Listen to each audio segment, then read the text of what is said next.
satu MTBS, yang satu MTBM. Kalau MTBS tadi ya, manajemen terpadu balita sakit, sasarannya usia lebih dari 2 bulan sampai 5 tahun, berarti 59 bulan ya maksudnya. Kalau MTBM itu manajemen terpadu bayi muda. Bayi muda itu usia 0 sampai 2 bulan. Jadi kan 2 bulan ke atas masanya MTBS. Kalau yang MTBM kurang dari 2 bulan. Ya, jadi bayi muda. Kalau tadi MTBS itu hanya balita sakit. Kalau yang MTBM semua bayi muda yang datang berkunjung baik sehat atau sakit. Kalau dia datang cuma kontrol, imunisasi juga tetap pakai bagian MTBM. Apalagi kalau yang sakit. Itu kalau programnya. Ya. Kalau yang bayi muda itu kan ada kunjungan neonatal namanya ya, KN1, KN2 sampai KN3 itu sama-sama. Termasuk pemberian imunisasi BCG di usia 1 bulan itu tetap di MTBM. Di kegiatan tiap hari MTBS dan MTBM itu ada formulirnya, ada formnya tersendiri. Jadi terbagi dua tadi ya, form MTBM dan form MTBS.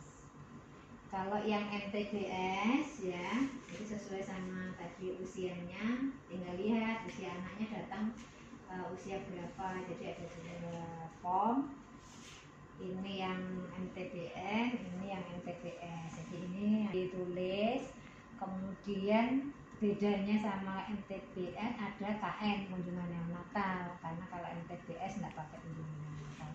Kalau penilaiannya ada penyakit sangat berat, kemudian memeriksa ikterus, diare, status HIV, kemudian masalah pemberian ASI atau air atau minum bayi, kemudian ada memeriksa status vitamin K1 karena kan bayi muda, kemudian imunisasi yang sudah diberikan. Biasanya kalau bayi lahir kan wajib 0 sampai 24 jam harus mendapatkan imunisasi HB0, itu harus dinilai juga. Kalau misalnya hari itu belum dikasih, kita langsung berikan pada saat dia datang.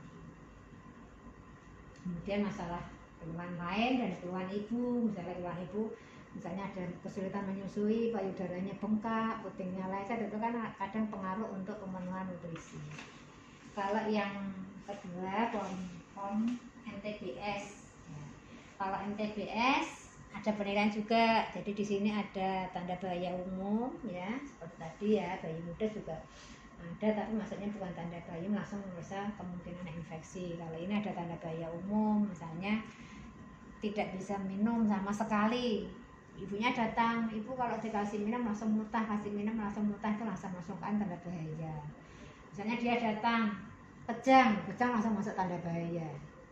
Jadi kenapa kok dimasukkan tanda bahaya? Karena harus ini mendapatkan penanganan segera untuk menolong bayi itu biar tidak tertambah komplikasi semakin berat. Kemudian datang misalnya nggak sadar, letargis, lemes, kemudian ada stridor, itu sesek, nafasnya sesek banget, itu langsung didengarkan dengan stetoskop, oh ada stridor. Stridor itu waktu dia narik nafas ada bunyi hok, itu maksudnya stridor. Kalau bising itu kan biasanya kalau asma itu kalau pas dia menghembuskan nafas bunyi itu namanya bising, itu ada pembagiannya. Kemudian kalau misalnya biru, udah datang kok biru habis kejang, ya udah langsung masuk di klasifikasi ini. Kenapa harus segera? Itu kenapa ini ya. Jadi ada bagiannya. Jadi kita tidak harus apal, tapi tetap ada bagian di sampingnya. Nah tadi di ruang MTBS kan ada ditempel-tempel di dinding. Nah itu kita tidak harus hafal karena kan banyak sekali itemnya. Jadi kita pakai buku bagan. Jadi biar tidak jauh melenceng sesuai dengan protap yang diharuskan. Ya, misal tadi ada tanda bahaya umum lah, tindakan segera ini perlu segera penanganan. Ini kalau MTBS ya, misalnya kalau kejang diberikan langsung anti kejang, bisa penobarbita, bisa diazepam, itu untuk memotong kejangnya biar bayinya segera sadar ya. Bisa langsung diberikan, karena setoridor tadi ada sesak langsung dikasih oksigen, kemudian cegah gula darah turun, berarti kita kasih infus. Kalau bayinya masih bisa menyusu dikasih ASI biar nggak tambah lemas. Jaga agar anak tetap hangat, soalnya salah satu tanda bayi umum kalau tadi sianosis biru dingin kan harus hangat ya. Misalnya berarti rujuk segera, enggak ditahan-tahan di sini, harus segera rujuk, misalnya rujuk segera ke rumah sakit ya. Ini badannya ya. Misalnya anak batuk atau suka bernafas, tidak tanda bahaya umum tidak ada, berarti langsung distrip, langsung pertanyaannya kedua. Misalnya datang dia batuk, ada demam, ada diare, berarti kita klasifikasinya semua dinilai ya. Yang batuk dinilai, dihitung nafas, ini tadi tanya hitung nafas ya. Kalau anak batuk atau suka bernafas, berarti harus dihitung pernafasan RR atau respirasi rate. Jadi sekali pernafasan dalam 1 menit. Kita ngitungnya pakai timer. Timer itu kalau bisa alergi bisa timer.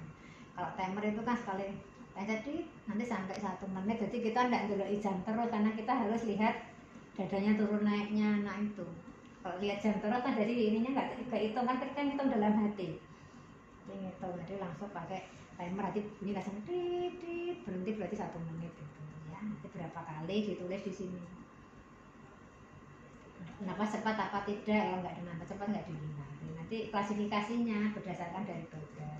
Oh, kalau tidak ada nafas cepat, tidak ada wheezing, saturasi O2-nya misalnya lebih dari 90, berarti masuknya di garis hijau di sini ya. Tadi tanda bahaya umum kan garis merah. Jadi badannya itu ada yang merah, bagiannya ada kuning, ada hijau. Kenapa seperti itu? Karena sesuai dengan penanganan segera. Kalau yang gawat tadi kan merah ya. Kalau yang ini ada ya. Kalau tanda bahaya umum semuanya merah. Ini ada. Nanti bisa difoto di MTBS itu di bagan-bagannya kan lebih ini ada. Kalau pneumonia masuknya kuning. Nanti tindakan pengobatannya disesuaikan dengan bagan yang ada di sini. Kalau hijau, nah ini banyak yang ke arah konseling. Nanti harus kapan kembali segera, kapan harus kunjungan ulang. Nanti kita beritahu ke orang tua anaknya, kapan harus gini.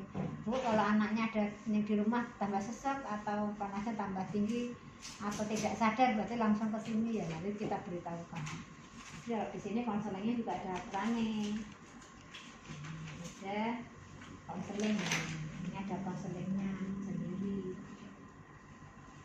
Ini untuk terapi obat-obatan. Ini penanganan kasus HIV. Jadi disesuaikan dengan badan ya. Ini kalau tindak lanjut dia kontrol, ada tindak lanjutnya sendiri. Kemudian selain tindak lanjut, kemudian ada, jadi ada tersendiri-sendiri. Misalnya konseling pemberian cairan, di sini ada. Kalau masih menyusu, kasihkan ASI lebih sering. Untuk anak diare, untuk anak yang mungkin DBD, nah kita berikan. Misalnya ini masalah pemberian makan anak kurang dari 2 tahun, kita kasih konseling pemberian makan, kita nilai. Kalau anaknya tampak kurus, gizi kurang langsung ya. Soalnya kalau anak sakit terus dia nggak mau makan, dia gizinya kurang, nanti malah jatuh pada komplikasi gizi buruk, bisa gizi kurang gitu. Jadi kita juga koordinasi. Jadi MTBS itu manajemen terpadu, jadi bukan pemeriksaan langsung diagnosa medis, kita pakainya klasifikasi. Jadi yang ditanyakan kan banyak tadi, misalnya batuk ada batuk, kalau demam kita tanyakan demamnya, juga ditanyakan tadi tambahan gizi, status gizi, anemia apa tidak ditanyakan, imunisasinya sudah lengkap atau belum, sudah diberikan apa kita. Jadi dia kombinasi dari beberapa program. Jadi jangan sampai anak datang ke fasilitas kesehatan ada yang terlewat, ternyata belum diimunisasi, kok kemarin nggak dikasih konseling ya, kapan harus imunisasi, diingatkan kembali orang tuanya. Jangan-jangan orang tuanya nggak tahu dia kapan harus imunisasi lagi. Misalnya udah waktunya dia campak atau MR kok belum, pada usianya sudah 9 bulan. Nah, kita ingatkan, Bu, ini kalau anaknya sudah sehat, besok jadwal imunisasi campak bawa ke sini, nanti ibunya dibawa. Jadi biar nggak kelewat, karena keberhasilan dari program imunisasi itu kalau anaknya sudah lebih dari 2 tahun kan sudah programnya jadi capaiannya jadi turun, padahal harusnya sebelum itu mungkin anaknya bolak-balik ke kita kok nggak diingatkan nih kapan harus imunisasi. Jadi kita lingkarin siapa yang harus segera diberikan, kapan orang tuanya harus datang untuk bawa anaknya, ya. Maka anjuran pemberian makan di sini ada konselor pemberian makan. Misalnya usia 6 bulan sampai 9 bulan makannya harus apa, itu udah dikasih. Kadang gini, Bu, anaknya makannya berapa kali sehari? 3 kali, Bu. Makannya apa? Nah, ternyata nggak sesuai. Misalnya lauknya anak umur 9 sampai 12 sampai 2 tahun, maknya masih bubur susu, berarti kan tidak benar. Harusnya berarti sudah makanan padat, makanan keluarga malah nasi harusnya. Kalau bubur kan airnya lebih banyak, jadi udah gampang kenyang. Nanti nutrisinya nggak seimbang. Jadi khawatirnya dia selain tadi ada masalah penyakitnya, ada komplikasi gizi. Ini untuk gizi kita protein. Protein itu untuk melihat berat badannya termasuk gizi baik, gizi kurang, atau gizi buruk. Ada ya, jadi nanti timbangannya berapa, diukur tinggi badan per berat badan, nanti kemudian dihitungnya masuk yang mana. Jadi ada bagannya seperti ini, kalau bisa sih bagannya yang bisa dilembar balik. Jadi berdiri, kita gampang halaman berapa. Oh, batuk sukar bernapas berarti halaman ini. Pengobatannya apa? Oh, ini diare, kunjungan ulangnya bagaimana, konselingnya apa yang diberikan. Nah, ini ya. Ini. Kalau ibunya atau orang tuanya datang membawa KMS atau buku KIA, kita langsung isikan di situ. Ini kalau nggak bawa kita tetap pakai ini ya. Jadi berat badan per umur untuk bayi muda, kemudian berat badan per panjang badan kalau sampai 2 tahun ini ya. Nah, dan anak laki-laki perempuan itu pakainya standar deviasi, pakai standar WHO ya. Ini salah satu mendukung program pencegahan stunting. Jadi MTBS itu komplit karena yang ditanyakan termasuk gizi, termasuk ini berat badan perpanjang badannya kok kurang gizinya ya. Ini nanti kita masuknya ke konseling. Kapan harus kontrol kita. Jadi dilihat lagi nggak terus habis di konseling terus dia pulang nggak pernah datang lagi. Kita lihat lagi kalau kemarin gizinya kurang. Berarti ya nanti 7 hari harus datang lagi, 14 hari harus datang lagi, nanti dilihat. Jadi sudah ada patokannya di badan. Jadi kita tidak apa karena banyak toh. Nah, tapi kan bisa ngepek. Nah, bisa ngepek di sini. Nah,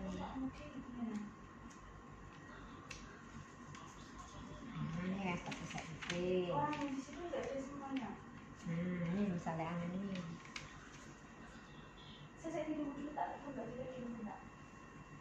Tadi ya nilai pemberian makan ya, tadi yang kolom tadi kita berapa kali sehari, makannya pakai apa, yang memberi makan siapa ya, kasihkan. Kadang ibunya mudeng diri-diri tapi anaknya tinggal kerja, saya ngomong dikandani ya.